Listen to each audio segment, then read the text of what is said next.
ਸਤਿ ਸ੍ਰੀ ਅਕਾਲ ਤੇ ਸਭ ਨੂੰ ਪ੍ਰੇਮ ਭਰਾ ਨਮਸਕਾਰ। ਮੈਂ Neetu Manchanda PSSM blessing audio team ਦੇ ਵੱਲੋਂ ਆ। ਅੱਜ ਮੈਂ ਇਸ ਆਡੀਓ ਦੇ ਵਿੱਚ ਤੁਹਾਡੇ ਸਭ ਦੇ ਨਾਲ ਸਾਡੇ ਪਿਤਾਮਾ ਦਾ ਸਿਖਾਇਆ ਹੋਇਆ ਆਨਾਪਾਨਸਤੀ ਧਿਆਨ ਜੋ ਮਹਾਤਮਾ ਬੁੱਧ ਨੇ ਸਭ ਨੂੰ ਸਿਖਾਇਆ ਸੀ ਉਸ ਦੇ ਬਾਰੇ ਵਿੱਚ ਜਾਣਕਾਰੀ ਦੇ ਰਹੀ ਹਾਂ।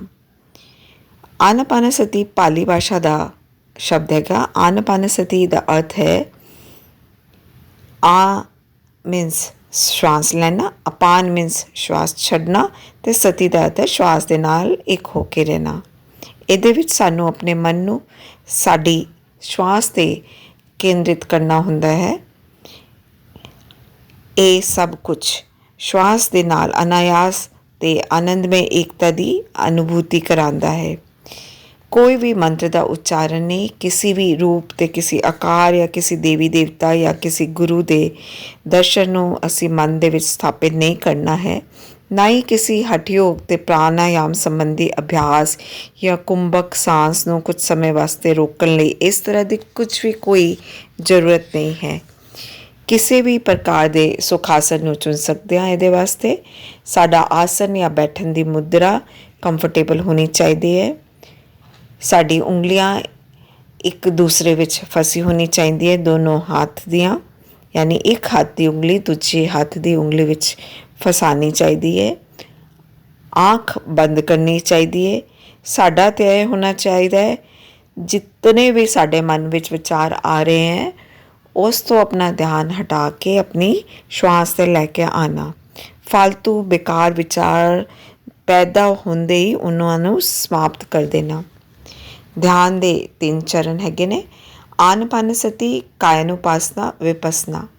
ਆਨਾਪਾਨਸਤੀ ਜਿਹੜਾ ਹੈ ਇਹ ਆਦ, ਅਪਾਨ ਅਤੇ ਸਤੀ 3 ਸ਼ਬਦ ਦੀ ਸੰਧੀ ਨਾਲ ਬਣਾ ਹੋਇਆ ਹੈ, ਯਾਨੀ ਉਛਵਾਸ ਅਤੇ ਨਿਛਵਾਸ ਦੇ ਨਾਲ ਇੱਕ ਹੋ ਜਾਣਾ।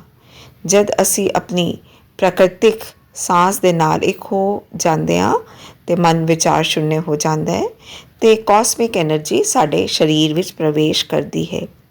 ਕਾਯਾਨੁਪਾਸਨਾ ਇਹ ਸਰੀਰ ਦੇ ਅੰਦਰ ਹੋਣ ਵਾਲੀ ਜਿੰਨੀ ਵੀ ਗਤੀਵਿਧੀਆਂ ਹੈ, ਜਦ ਕਾਸਮਿਕ ਐਨਰਜੀ ਪ੍ਰਾਪਤ ਮਾਤਰਾ ਵਿੱਚ ਸਰੀਰ ਵਿੱਚ ਪ੍ਰਵੇਸ਼ ਕਰਦੀ ਹੈ ਤਾਂ ਸਾਡੇ ਸਰੀਰ ਦੀ 72,000 ਨਾੜੀਆਂ ਦੀ ਸ਼ੁੱਧੀ ਹੋਣ ਲੱਗਦੀ ਹੈ, ਜਿਸ ਦੇ ਕਾਰਨ ਸਰੀਰ ਦੇ ਅੰਦਰ ਹੋਣ ਵਾਲੀ ਗਤੀਵਿਧੀਆਂ ਦਾ ਅਨੁਭਵ ਹੁੰਦਾ ਹੈ। ਇਸ ਸਥਿਤੀ ਨੂੰ ਕਾਯਾਨੁਪਾਸਨਾ ਕਹਿੰਦੇ ਨੇ। ਵਿਪਸਨਾ ਮਾਨੇ ਵਿਸ਼ੇਸ਼ ਰੂਪ ਤੋਂ ਦੇਖਣਾ ਜਾਂ ਵਿਸ਼ੇਸ਼ ਦ੍ਰਿਸ਼ਟੀ ਹੋਣਾ। ਜਦ ਸਾਡਾ ਨਾੜੀ ਮੰਡਲ ਸ਼ੁੱਧ ਹੋ ਜਾਂਦਾ ਹੈ ਤਦ ਸਾਨੂੰ ਅਲੱਗ-ਅਲੱਗ ਤਰ੍ਹਾਂ ਦੇ ਦਿਵਯ ਦ੍ਰਿਸ਼ ਦਿਖਾਈ ਦਿੰਦੇ ਹਨ। ਇਸ ਨੂੰ ਅਸੀਂ ਤੀਸਰੀ ਅੱਖ ਦਾ ਸਚੇਤ ਹੋਣਾ ਕਹਿ ਸਕਦੇ ਹਾਂ। ਧਿਆਨ ਦੇ ਦੌਰਾਨ ਸਾਧਕ ਇਨ 3 ਚਰਨਾਂ ਤੋਂ ਗੁਜ਼ਰਦਾ ਹੈ। ਨਾੜੀ ਮੰਡਲ ਸ਼ੁੱਧ ਹੋਣ ਦੇ ਬਾਅਦ ਹੀ ਵਿਪਸਨਾ ਦੀ ਸਥਿਤੀ ਆਉਂਦੀ ਹੈ। ਹੁਣ ਅਸੀਂ ਜਾਣਾਂਗੇ ਧਿਆਨ ਵਿਗਿਆਨ ਦੇ 3 ਸਿਧਾਂਤ ਦੇ ਬਾਰੇ ਵਿੱਚ। ਧਿਆਨ ਵਿਗਿਆਨ ਊਰਜਾ ਦਾ ਵਿਗਿਆਨ ਹੈਗਾ। ਇਹਦੇ ਵਿੱਚ श्वास ਹੀ ਸਾਡਾ ਗੁਰੂ ਹੈਗਾ। ਧਿਆਨ ਤੋਂ ਹੀ ਮਨੁੱਖ ਆਤਮ ਸਾਖਸ਼ਾਤਕਾਰ ਦੇ ਮਾਰਗ ਤੋਂ ਅੱਗੇ ਵੱਧਦਾ ਹੈ। ਸਾਧਕ ਜਦ ਧਿਆਨ ਵਿੱਚ ਊਰਜਾ ਗ੍ਰਹਿਣ ਕਰਦਾ ਹੈ ਅਤੇ 3 ਅਵਸਥਾਵਾਂ ਤੋਂ ਗੁਜ਼ਰਦਾ ਹੈ। ਪਹਿਲੀ, ਜਦ ਅਸੀਂ ਆਪਣੀ ਪ੍ਰਾਕ੍ਰਿਤਿਕ श्वास ਲੈਂਦੇ ਹਾਂ ਤਦ ਮਨ ਦੇ ਵਿਚਾਰ ਸ਼ੂਨਯ ਹੋ ਜਾਂਦੇ ਹਨ। ਦੂਜੀ, ਜਦ ਮਨ ਦੇ ਵਿਚਾਰ ਸ਼ੂਨਯ ਹੋ ਜਾਂਦੇ ਹਨ ਤਦ ਵਿਸ਼ਵ ਊਰਜਾ ਸਾਡੇ ਭੌਤਿਕ ਸਰੀਰ ਵਿੱਚ ਪ੍ਰਵੇਸ਼ ਕਰਨ ਲੱਗਦੀ ਹੈ।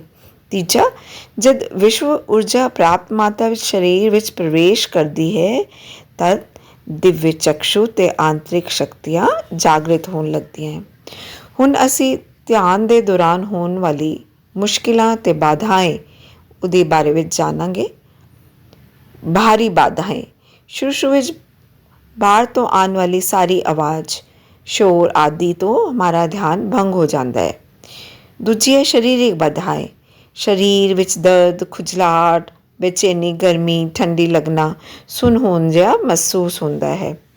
ਤੀਜੀ ਹੈ ਮਾਨਸਿਕ ਬਾਧਾएं, ਜ਼ਿਆਦਾ ਵਿਚਾਰਾਂ ਦਾ ਆਉਣਾ, ਘਬਰਾਹਟ, ਬੇਚੈਨੀ ਹੋਣਾ, ਨੀਂਦ ਵਿੱਚ ਚਲੇ ਜਾਣਾ, ਖਰਾਟੇ ਆਉਣਾ, ਡਰ, ਗੁੱਸਾ, ਉਦਾਸੀ, ਅੱਖ ਤੋਂ ਪਾਣੀ ਆਉਣਾ ਆਦਿ ਬਾਧਾएं ਹੈਗੀਆਂ। ਕਿਸੇ ਵੀ ਤਰ੍ਹਾਂ ਦੀ ਬਾਧਾ ਹੋਵੇ ਆਪਣੇ ਆਪ ਨੂੰ ਬਰਾਬਰ ਤੁਸੀਂ श्वास के उत्ते ही केंद्रित करना है। अपने भीतर होने वाली गतिविधियों विच फसना नहीं है, उलझना नहीं है। ध्यान विच होने वाले अनुभव, सर भारी हो जाता है, कदी कदी शरीर विच हल्कापन लगता है जब सूक्ष्म शरीर स्थूल शरीर तो अलग होता है। कदी कदी सानू ऊर्जा दे जिहड़े विभिन्न रूप जिन्हों असी रंग भी कहते हाँ, अलग अलग तरह के रंग भी दिखन लगते हैं। इन्हां दा अर्थ है कि असी ऊर्जा नू पा लिता है, ऊर्जा नू ग्रहण किया है। अलग अलग तरह की आकृतियां दिखना, असी अपनी अख बंद करते हाँ, मन विच अनेक तरह की आकृतियां दिखन लगदियां ने। असी जो कुछ भी अपनी आँख तो देखिया हैगा वो सब साडे ध्यान विच साडे मनस पटल ते आन लगता है। हौले हौले साडे मन की भी शुद्धि होने लगती है। शरीर विच दर्द ते शरीर का घुमना, जद ऊर्जा साडे नाड़ी मंडल नू शुद्ध करती है तां शरीर विच दर्द जिहा महसूस होता है। इसलिए कोई दवा लैन की जरूरत नहीं है। ज़्यादा ध्यान करन नाल असी फिजिकल बॉडी की सारी प्रॉब्लम्स तो छुटकारा पा लेंदे हाँ। जब साडा सूक्ष्म शरीर भौतिक शरीर तो बाहर आ जाता है तद असी अपने अंदर ही घूमन का अनुभव करते हाँ। इसनों एस्ट्रल ट्रैवल भी कहते हैं। दिव्य चक्षु जागृत होना, कुछ ध्यानियां ने अपने पिछले जन्म की कुछ घटना या प्रकाश भी वेखे। पहाड़ नदी झरने या सुरंग के भीतर चलने का भी उन्होंने अनुभव होता है। ज्ञान चक्षु जागृत होना, एस्ट्रल ट्रैवल के दौरान साडा सूक्ष्म शरीर मास्टर्स तो संदेश लेंदा है। इस दिव्य ज्ञान तो ही सानू अपने जीवन विच लाभ होंदा है, नाले ज्ञान ते वंडन नाल ही वधदा है। कुछ और तरह के भी अनुभव होंदे हैं, जैसे फूल की सुगंध, मूँह विच स्वाद, अलग अलग प्रकार की आवाज़ां भी ध्यान के दौरान सुनाई देंदियां ने। जद ऊर्जा 72,000 नाड़ियां दे विच बहंदी है ते साडे चक्रों नू ऊर्जा केंद्रों नू शुद्ध करती है, तद शरीर के कई हिस्सों विच अलग अलग गतिविधियां ते विभिन्न योगिक क्रियाएं हो सकदियां ने। कदे कदे शरीर विच कंपकपी झटके गर्म या ठंडी हवावां नू भी महसूस किया जा सकता है। जब प्राण शक्ति ज़्यादा मात्रा में शरीर विच प्रवेश करती है, मेटाबॉलिज्म कम होने के कारण श्वास की गति भी कम हो जाती है, नाले साधक समाधि की स्थिति विच पहुँच जाता है। किसी वेले ऐसा भी लगता है जैसे सानू सांस ही नहीं आ रही, असी सांस ले ही नहीं रहे हैं।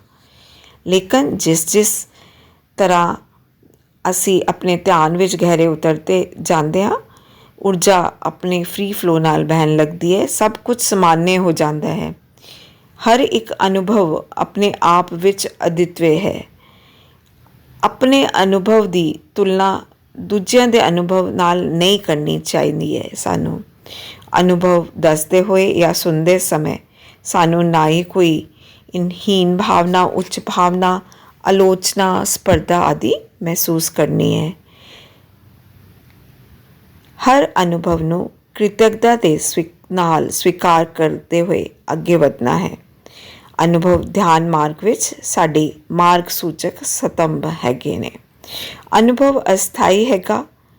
सानू इस आध्यात्मिक यात्रा के दौरान किसी भी पड़ाव ते रुकना नहीं, मंजिल नू ही पाना है। इसलिए ध्यान करते रहें, अनुभव का आनंद लेंदे रहो। दोस्तों, इस ऑडियो विच इन्ना ही। अगले ऑडियो विच ध्यान की हुंदा है, ध्यान के बारे विच और भी जानकारी हासिल करांगे। धन्यवाद, शुक्रिया।